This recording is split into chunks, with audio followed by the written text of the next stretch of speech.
ওরে অ্যাকশন রে ভাই রে। তুফানে শাকিব খান যা শুরু করেছেন, ভারতের কলকাতা রীতিমতো কাঁপাচ্ছেন। চলে এসেছে তুফান সিনেমার এক্সক্লুসিভ 3টি বড় বড় আপডেট। এই আপডেটগুলো সাকিবিয়ানরা শোনার পর একেবারে আমার বিশ্বাস থ খেয়ে যাবেন। প্রত্যেকটা আপডেট সাকিবিয়ানদের মনের মতো আপডেট। আসলেই সাকিবিয়ানরা এরকম আপডেটের জন্যই অপেক্ষায় ছিলেন। আমার কাছে আপডেটগুলো অনেক বেশি ভালো লেগেছে। আমি কখন এই ক্যামেরার সামনে বসবো, কখন আপনাদেরকে আপডেট দিব, তার জন্য ব্যাকুল হয়েছিলাম। একটু ব্যস্ত ছিলাম, ব্যস্ততার মাঝখানেই আপনাদেরকে আপডেট দিতে চলে এসেছি। থাম্বনেইলে যেমনটা দেখেছেন, আমার পিছনেও দেখতে পাচ্ছেন অ্যাকশনে ভরপুর শাকিব খানের তুফান। এই সাথে রয়েছে তিনটি বড় বড় আপডেট। সুতরাং বিস্তারিত জানতে একটি লাইক দিয়ে সম্পূর্ণ ভিডিওটি দেখতে থাকুন। সম্ভব হলে ভিডিওটি বেশি করে শেয়ার করে সকলের মাঝে ছড়িয়ে দিন। প্রথম যে আপডেটটি রয়েছে সেই আপডেটটি হলো ভারতের প্রযোজনা প্রতিষ্ঠান SBF তারা ঘোষণা দিয়েছে বলতে ভিতরে আলোচনা চলতেছে। ভিতরে তারা সিনেমার ইউনিট এবং পরিচালককে বলে দিয়েছে যেখানে যা লাগে তার যেন কোনো কমতি না থাকে।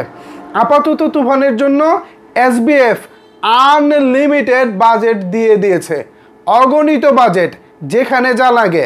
বাংলা সিনেমায় তো নর্মালি একটা বাজেট ধরে তারপর সিনেমা নির্মাণ করা হয়। আমার মার্কেট এতটুকু, আমি এতটুকু খরচ করলাম, এখান থেকে কতটুকু লাভ করতে পারলাম বা ব্যবসা করতে পারলাম, এই ধরনের নানা হিসেব করে কিন্তু বাংলা সিনেমার বাজেট নির্ধারণ করা হয়। কিন্তু তুফানের বেলায় হচ্ছে ব্যতিক্রম।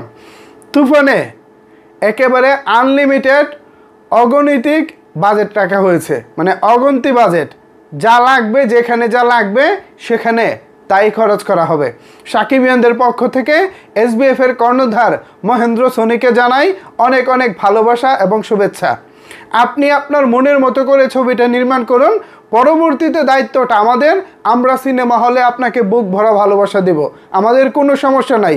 একবারের জায়গায় প্রয়োজনে ছবি 5 বার দেখব, তাও আপনি আমাদেরকে তামিল তেলেগুর থেকে ভালো একটি ছবি বানান ভাই, তার থেকেও একটু ভালো ছবি বানান আমাদের জন্য, আমরা আপনাকে বুক ভরা ভালোবাসা দিব, কথা দিলাম। কি বলেন সাকিবিয়ানরা? আমি কি ভুল কিছু বলেছি? আপনারা কি মহেন্দ্র সোনির এই মনের আশা পূর্ণ করবেন না? আমার বিশ্বাস আপনারা পূর্ণ করবেন।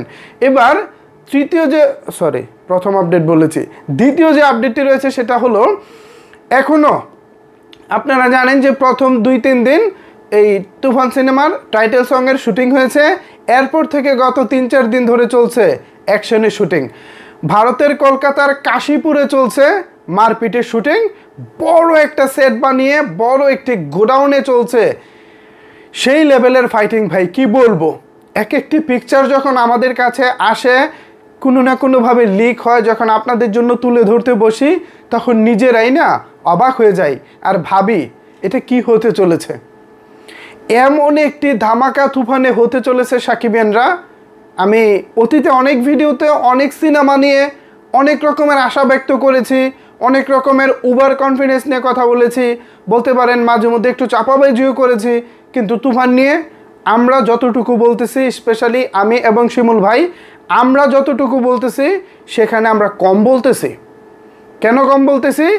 কারণ কম বললে যেটা হবে, চিন্তা ভাবনাটা আপনারা কম করবেন। যেহেতু বাংলা সিনেমা, বাংলাদেশের সিনেমা, পরিচালক বাংলাদেশি, যদিও 3 জন বিগ প্রযোজনা প্রতিষ্ঠান রয়েছে, তারপরও তো দিন শেষে আপনাদের মনের কোনায় কোনো একটা জায়গায় থাকবো যে এটা বাংলাদেশি বাংলা সিনেমা। সুতরাং এটাকে নিয়ে অনেক বেশি প্রত্যাশা করা যাবে না। তো সেই জায়গা থেকে অত বেশি যেন প্রত্যাশা না করেন, এ কারণেই কিন্তু আমরা মোটামুটি লেভেলে বলে যাচ্ছি। সিনেমা হলে গিয়ে যেন আপনারা চমকে যেতে পারেন, আপনারা যেন মনের আনমনে বলতে বাধ্য হন যে ভাই আমরা তো এতটা প্রত্যাশা করি নাই। যাই হোক, আমি অত আশ্বাস এখন দিব না। সিনেমা হলে যে কি হতে যাচ্ছে, তুফান যে কোন লেভেলের আগুন ধরাতে যাচ্ছে, এইটা আপনারা কল্পনাও করতে পারবেন না। আমি চাইও না আপনারা এখন কল্পনা করেন।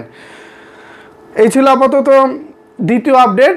ভারতের কলকাতার কাশীপুরে চলছে ফাইটিংয়ের শুটিং, খুব ভালোভাবে হচ্ছে এবং সাকিব ভাই টানা প্রতিদিন 8, 9, 10, 12, 14 ঘন্টা পর্যন্ত কাজ করতেছে এত গরমে। আপনারা জানেন বাংলাদেশের পাশাপাশি কলকাতাও প্রচণ্ড গরম রয়েছে, তারপরেও সাকিব ভাই তার ডেডিকেশনটা কোন লেভেলে রয়েছে কাজ দেখলেই বুঝতে পারবেন। এর আগে শাকিব ভাই রাজকুমারের শুটিং আমেরিকা করেছেন, তীব্র গরম শীতের মধ্যে, গরম তো না, এখন গরমে আছি বলে তো গরম গরম বারবার মুখ দিয়ে আসে, তীব্র শীতের মধ্যে সে অনেক কষ্ট করে কাজ করেছে, তো এবার সে গরমের মধ্যে কাজ করতেছে। যদিও নায়ক এরকমই, ঝড় বৃষ্টি যাই আসুক না কেন আমাদের জন্য কাজ করতেই হয়, তিনি তার মতো করে কাজ করে যাচ্ছেন। এইবার হচ্ছে তৃতীয় আপডেট। এই আপডেটটাও সাকিবিয়ানদের জন্য বড় ধরনের ধামাকা হবে।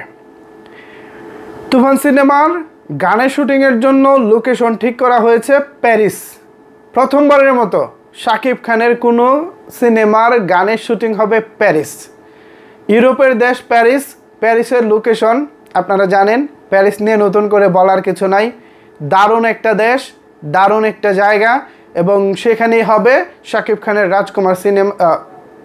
রাজকুমার নিয়ে কথা বলতে বলতে না এখন রাজকুমারে আছি, যাই হোক, রাজকুমার থেকে আমার বের হয়ে আসা উচিত।